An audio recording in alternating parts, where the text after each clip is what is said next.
In conversation with Deputy Speaker and Kalangut MLA, the very dynamic personality Michael Lobo. Sir, on the onset, we would like to wish you a very happy birthday with many more to come. Thank you. We would like to start our interview with asking you about the tourism sector, especially since you mean the coastal belt. Tourism is the backbone and the economy of the people staying in the coastal belt, and slowly the focus is also gone on the other areas where places like Sankeli, Maya, Bichole, and also South Goa, the interior places. Those boys and girls in search of employment have come this side, where tourism is there, like right from South Goa to North Goa. But the way this industry is coming up, direction is required, proper direction is required by a group of individuals representing the government, like a committee on tourism. They have to make a future for Goa tourism. Like, what is the future? What type of tourists are we attracting? Because slowly the quality of tourists have gone down. So what do you think is the main cause for the tourists, going down? Because since this is a major source of revenue as well. The main reason behind this is also failure on part of the government, one side, and equally the people are responsible for this. If you go in other country, like country which is not above India economy wise, like a Philippines, you talk about Sri Lanka, you look at their people are involved in this, in tourism. Like, they guide you, or they tell you like what you can do and what you cannot do. They take care of the coastal belt. They don't allow the tourists to do whatever they want. But if you look at Goa, and if you look at I'm not talking far, I'm talking about my constituency only, Kalangut. Like, tourists just come, they open their bottles on the road and start drinking.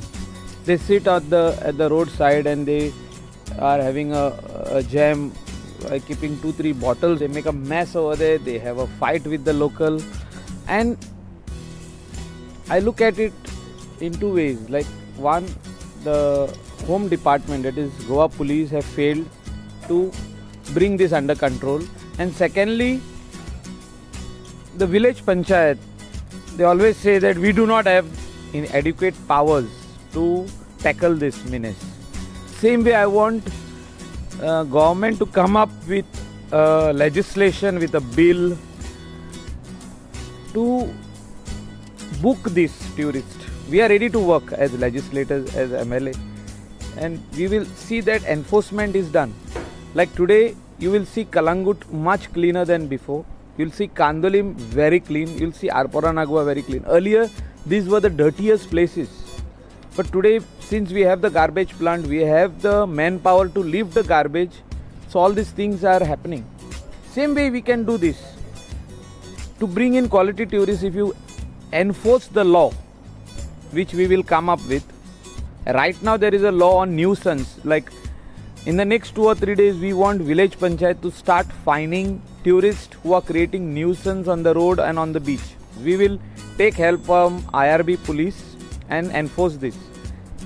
It is something, at least a thing to begin, like to start with. But I feel that more than this has to be done. The fine in drinking in public places should touch 1,000 rupees minimum. There has to be imprisonment.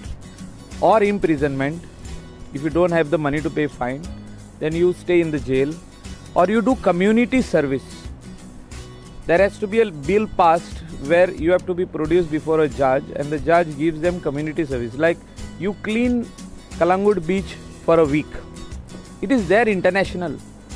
You litter in Canada, they'll tell you to do community service. They'll send you at the railway station, they'll send you at the bus stand, they'll send you at one school, college, university. They'll tell you to clean the campus. So something like this has to start. And if we do not do this, then you will not find quality tourists over here. Slowly the tourists will go some other places, and we will be left with this so-called boxer underwear tourist. One fine day you will not even find that underwear also. They will just roam like this because Goa is free for all. This is what they think. And we need to change this concept. So you already said that the locals should get involved. So how do you think that locals should get involved? Because they'll be watching this. If there is a message that you want to give them, how they can get involved into this to help? Drinking on the beach, there is no law in place. Only police are telling the tourists not to drink. But they are not enforcing. They are not picking them up and putting them in the jeep and taking them in the police station.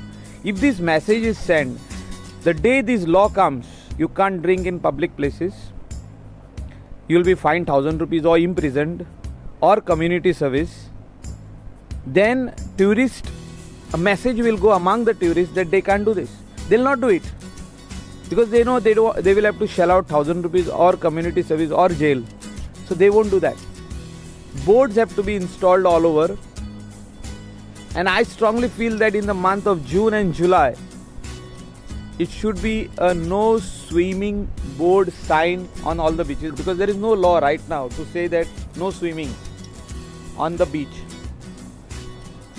In the months have to be specified, like how we have fishing ban.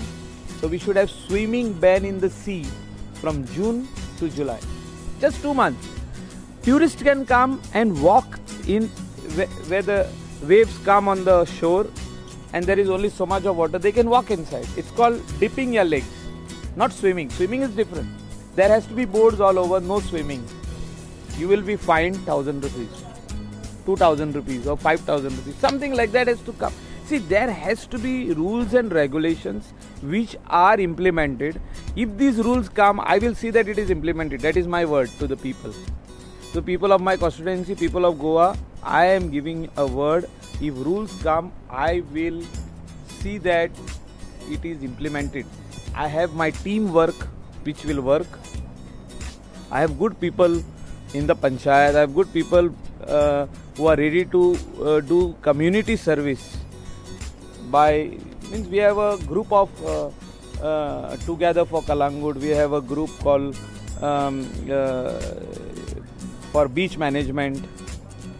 We are clearing all those people who are selling those bangles and all those things. We have already done a squad with the help of Goa Police and the Panchayat.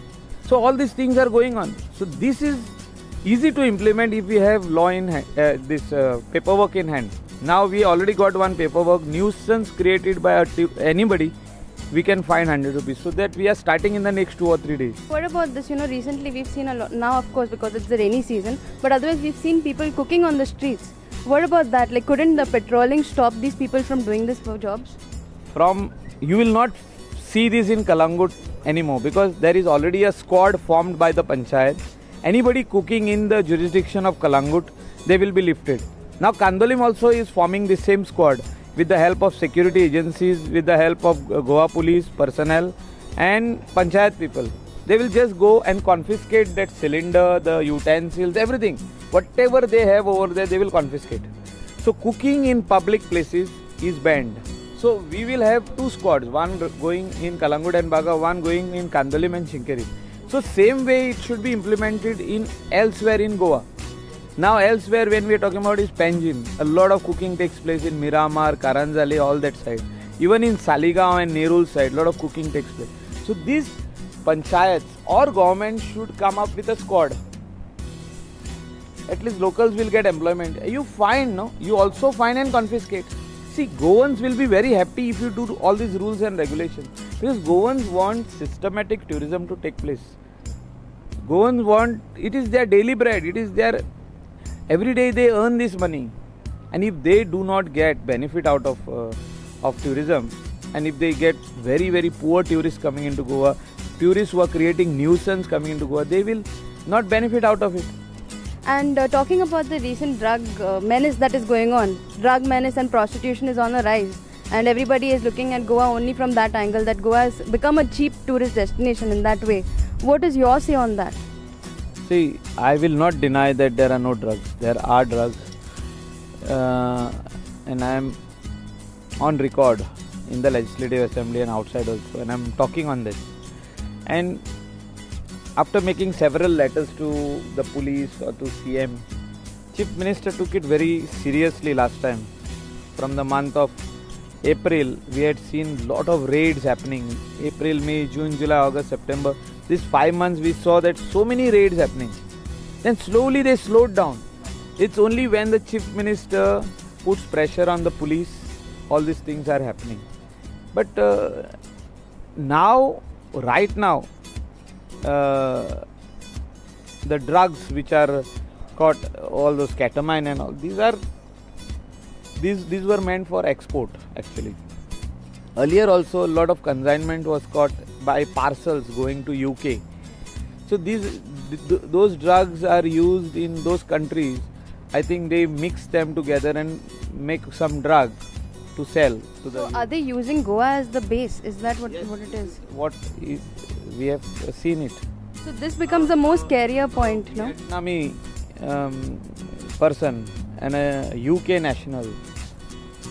They caught hold of one Indian guy, some Singh or something, and they were doing this trade of packing this substance, so-called ketamine and all those things, and exporting it from here to make drugs.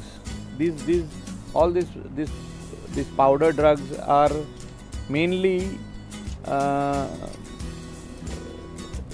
exported so that they can mix all the other. This is very cheap, I think, in Goa.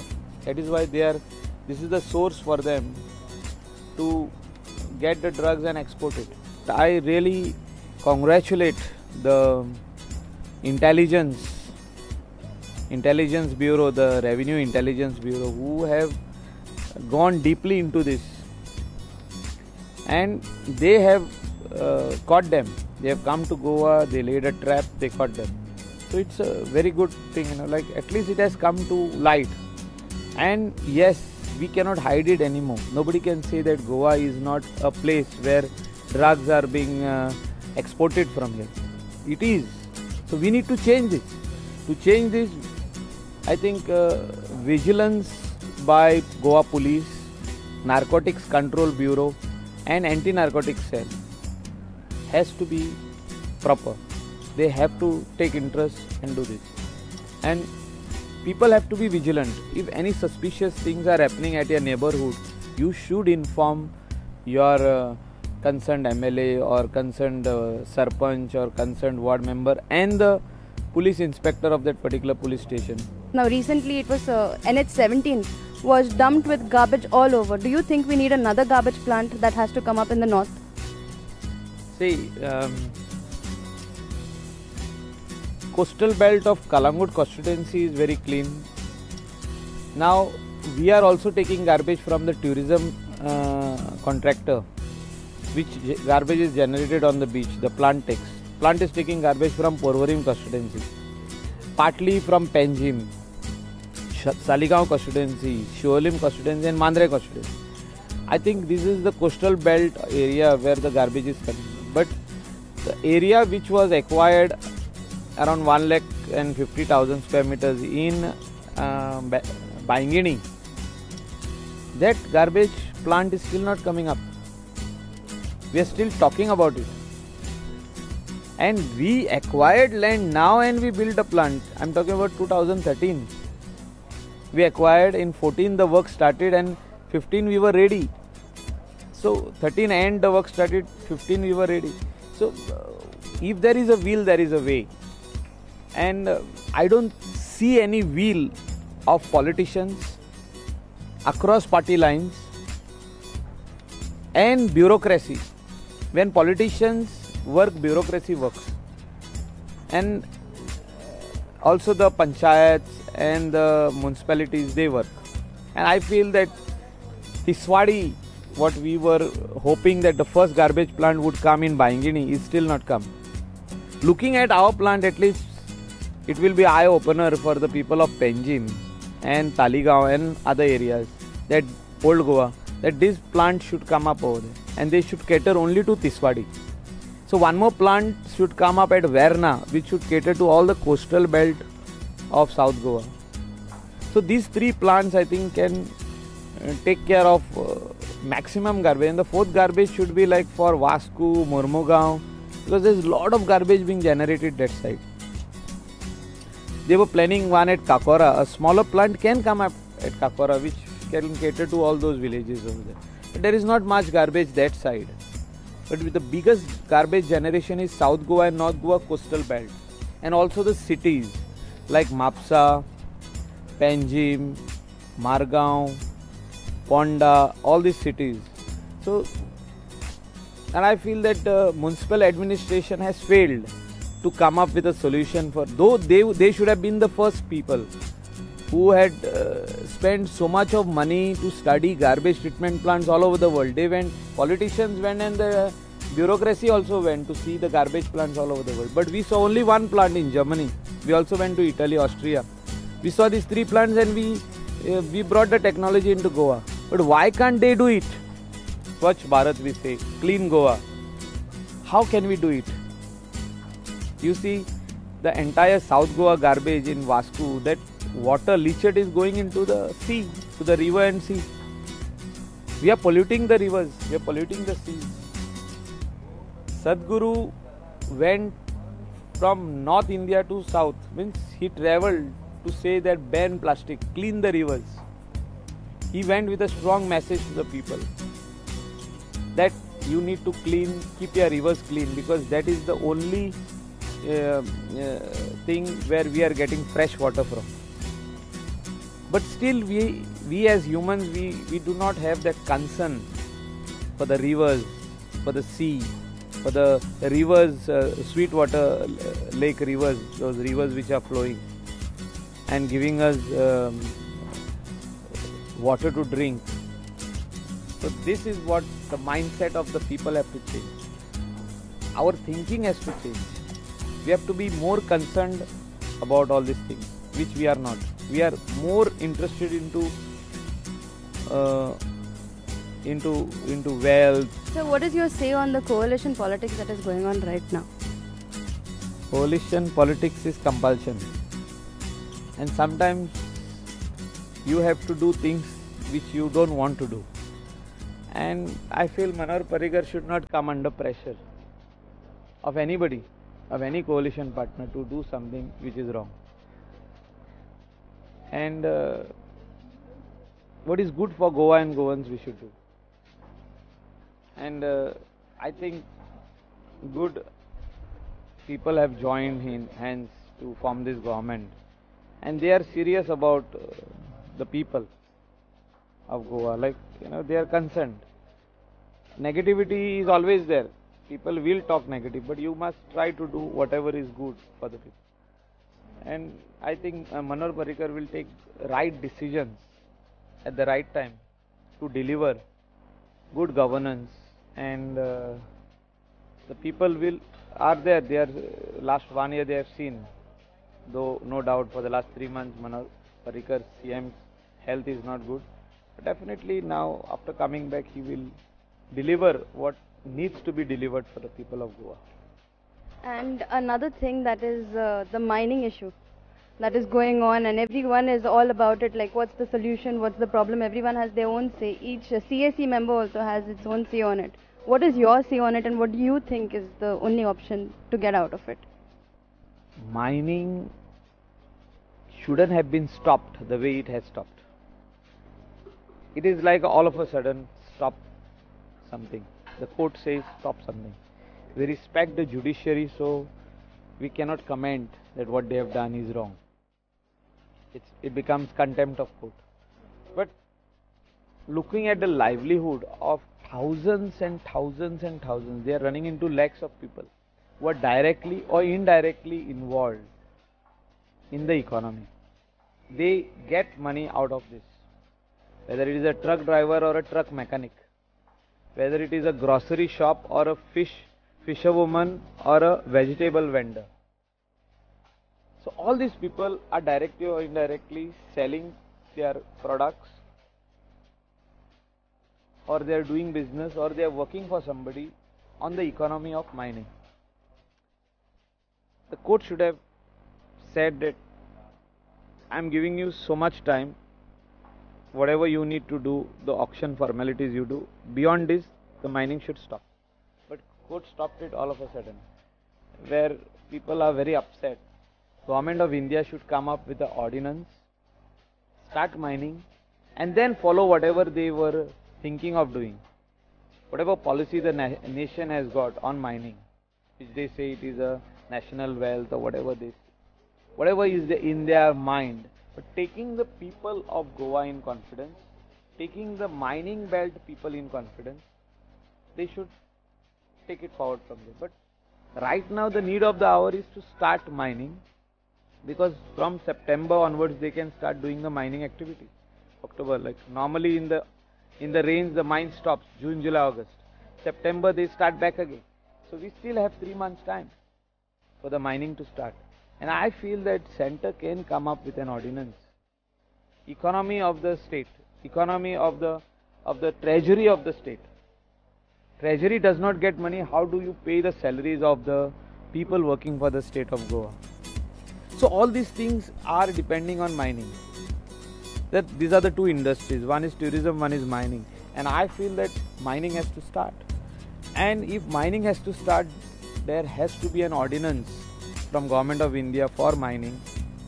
So people also will think that yes, this government is thinking about the people of Goa, thinking about the treasury of the state of Goa. So if mining starts now, then later on, after 6 months, the government can come down and have a discussion with the mining dependents, like what you all want. The Supreme Court said do this, but we have issued an ordinance and we are starting the mining back again. So they can actually come out with solutions. The main thing that hits every youth especially is unemployment. So what do you think is the only option that a youth of Goa should feel secure in his own place instead of going and venturing out somewhere else? See, the identity of a lot of Goans is lost because they are migrating from Goa by adopting the other route, by changing their nationality.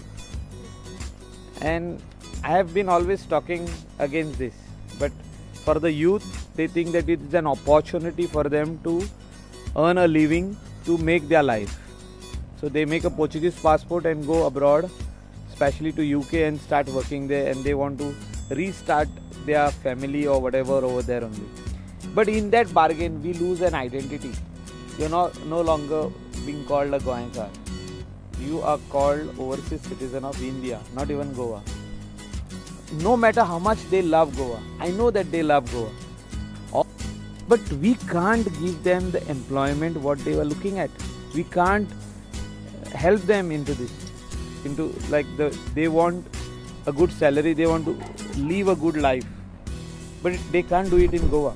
So they've gone for that purpose. So is there no way to actually do that so that our people retain over here? Because if you see the problems, there are two things. One is tourism industry, which can keep Goans over here, back again over here. You got to plan this industry. You got to do serious work in this industry. You got to have love for this industry. Don't think that this industry is only to make money. You got to give back to the industry. If you go on milking the cow continuously, you'll find blood coming out at the last. How are you going to help the locals to start new businesses in tourism sector? How is the hinterland going to develop? Tourism means not only Kalangut. Tourism means you need to develop areas like Sange, you need to develop areas like all those near the wildlife sanctuaries where people are staying. Those can be explored. Bondla Zoo can be made into some extraordinary tourist spot where 30,000 tourists can come every day, because there is a big forest over there, and that forest can be used to make part of the zoo. No, do not cage the animals. Leave them free into that forest. Put enclosures. Give the tiger 5 kilometers space So he will feel that he is in the forest. Take the tourist by jeep safari to take care of a tiger in the forest area. Food or whatever has to be done for them. You see that it is adopted by one company and their name is put over there, displayed. Adopted by so and so company.